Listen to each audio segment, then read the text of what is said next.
Asociación Camino Anima Mundi presenta. Hoy nos vamos a sumergir en una de las cuestiones más profundas que existen, la imagen que tenemos de Dios.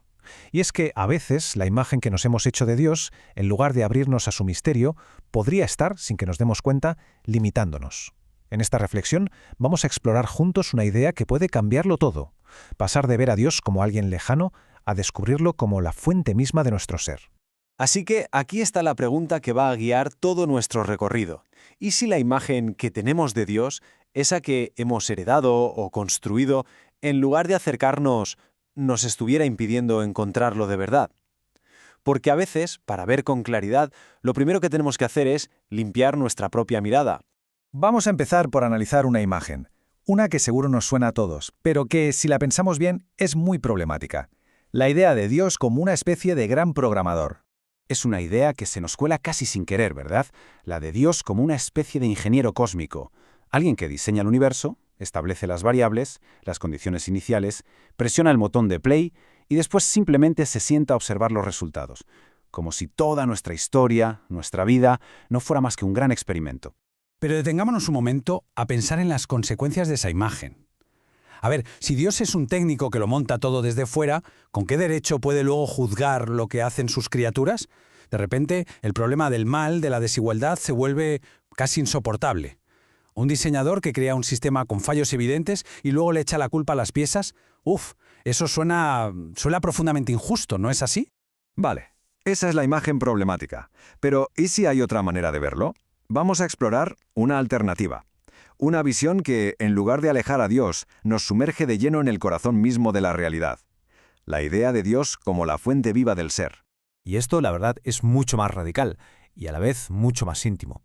En esta visión, Dios ya no es un ingeniero fuera de la máquina, es el fundamento mismo de todo lo que es, la fuente que nos está sosteniendo en la existencia, ahora mismo, en este preciso instante. O sea, no es alguien que nos dio cuerda y se fue, es la energía misma que nos permite ser, aquí y ahora. Y lo curioso es que esta idea no es nueva, resuena con una fuerza tremenda en las Escrituras. Fijaos en esta frase del libro de los Hechos. Es que destruye por completo la idea de un Dios que está solo fuera. Si vivimos, nos movemos y somos en Él, la relación ya no puede ser la de un diseñador y su máquina. Es algo infinitamente más profundo. Es una dependencia, radical, continua. Nos constituye. El prólogo del Evangelio de Juan, le da todavía más luz a esto. Habla del logos, que podemos entender como la razón, la palabra, el sentido, y nos dice que no es algo que se añade al mundo después, no. Significa que la realidad, desde su mismo origen, está atravesada por un sentido, por una lógica viva. Esto no es un mecanismo ciego al que luego le ponemos una etiqueta religiosa por encima. Es mucho más. Y aquí se da un paso que es fundamental. Fijaos bien, no solo todo fue creado por Él, sino también para Él. Esta pequeña preposición para lo cambia todo. Quiere decir que la creación no es un simple producto que se deja ahí, no. Está orientada, tiene una dirección, un propósito interno. No es un tablero de ajedrez sin más. Tiene como un centro de gravedad oculto. Y todo esto nos lleva a la gran idea de la carta a los Efesios. La creación no es algo ya terminado, cerrado. Es una realidad que está en marcha, es abierta, es dramática. Está llamada a una recapitulación en Cristo. ¿Y qué significa esto? Pues que el mundo no es un producto que salió perfecto o fallido, sino una historia de maduración del ser.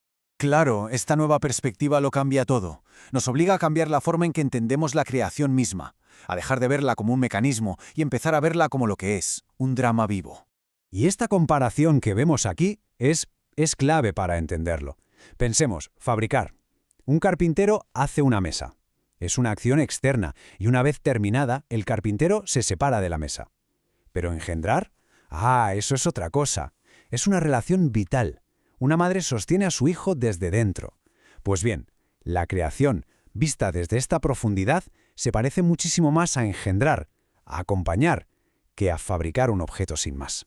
Y de repente, la creación ya no es un decorado de teatro, perfecto y quieto, no. Se convierte en lo que es, una historia real, vulnerable, con sus riesgos y llamada a una plenitud que aún no ha alcanzado. Ojo, esto no es que elimine el dolor, claro que no, pero lo sitúa en otro lugar. Es, quizá, el precio a pagar por una historia con libertad de verdad, no un simple guión. De hecho, para esta idea hay un término, un poco técnico pero muy bonito, cosmopoiesis. Básicamente es eso, Ver el cosmos no como una foto fija, un cuadro ya terminado, sino como un poema que se está escribiendo, un drama que se está desarrollando, algo vivo que está en proceso. Pero aquí surge una pregunta lógica. Vale, pero si Dios lo sostiene todo, ¿dónde queda nuestra libertad? Es una gran pregunta. Y la respuesta, desde esta visión, es que Dios sostiene sin anular. La analogía de la orquesta aquí es fantástica. Dios no es el director que mueve las manos de los músicos como si fueran marionetas. No, es más bien como la fuente misma del sonido, lo que permite que cada instrumento, con su propia voz, su propio timbre, participe en la sinfonía. Una sinfonía real, con sus tensiones y sus armonías. Y si quedaba alguna duda de que Dios no es un programador lejano, la prueba definitiva, la confirmación total, la encontramos en el mismísimo corazón de la fe cristiana, la encarnación. Pensemos un segundo. Si Dios estuviera totalmente fuera, la encarnación sería algo rarísimo, ¿no? Como una intervención extraña. Pero si entendemos que Dios ya es la fuente íntima de todo ser, entonces la encarnación tiene todo el sentido del mundo.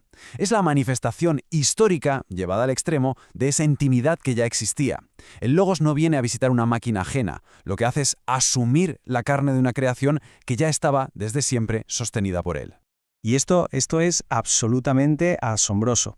La grandeza de Dios no se muestra en una especie de poder invulnerable y lejano, sino justo en lo contrario, en la libertad de descender, de vaciarse, como dice el texto, y hacerse uno de nosotros. Esta idea por sí sola dinamita por completo la imagen de un diseñador impasible y distante. Para que quede todavía más claro, vamos a comparar las dos imágenes. Por un lado, la imagen del empresario. Construye un barrio, le da a unos casas que se caen a trozos y a otros palacios, y luego se sienta a ver qué pasa. Moralmente, es una imagen insostenible. Y por otro lado, la imagen de un padre, de una madre, alguien que sostiene una historia familiar, con hijos que son reales, que son frágiles, que tienen crisis, que aprenden, y que se implica, sufre con ellos, los acompaña. Bueno, creo que está claro cuál de las dos imágenes se acerca más a la revelación que encontramos en la Biblia, ¿verdad? Muy bien, todo esto es muy profundo, pero ¿y en la práctica? ¿Qué cambia en nuestra vida si de verdad asumimos esta visión? ¿Cómo se traduce esto en el día a día? Pues, sencillamente, lo cambia todo. De repente, Dios ya no es un competidor del mundo, algo que está ahí fuera, sino que es su misma profundidad. La oración ya no es como mandar un correo a una oficina lejana esperando respuesta. Se convierte más bien en una sincronización, en conectar con la fuente que ya nos está sosteniendo. La Biblia deja de ser un manual de instrucciones y se revela como lo que es. La memoria viva de una relación. ¿Y el juicio? El juicio deja de ser ese examen final terrible para convertirse en otra cosa. La revelación de quiénes somos de verdad, puestos ante la luz que nos dio el ser. Así que para resumir, el punto clave es este. La creación no es un sistema fabricado desde fuera. Es una realidad sostenida desde dentro. Una realidad buena, sí, pero también vulnerable, histórica, y que está llamada a alcanzar su plenitud en Cristo. Y vivir con esta idea en la cabeza y en el corazón, transforma radicalmente nuestra manera de estar en el mundo. Si todo esto que hemos compartido resuena de alguna manera y apetece seguir explorando, la conversación, por supuesto, está abierta. Se puede escribir a la dirección que aparece en pantalla y estaremos encantados de continuar el diálogo.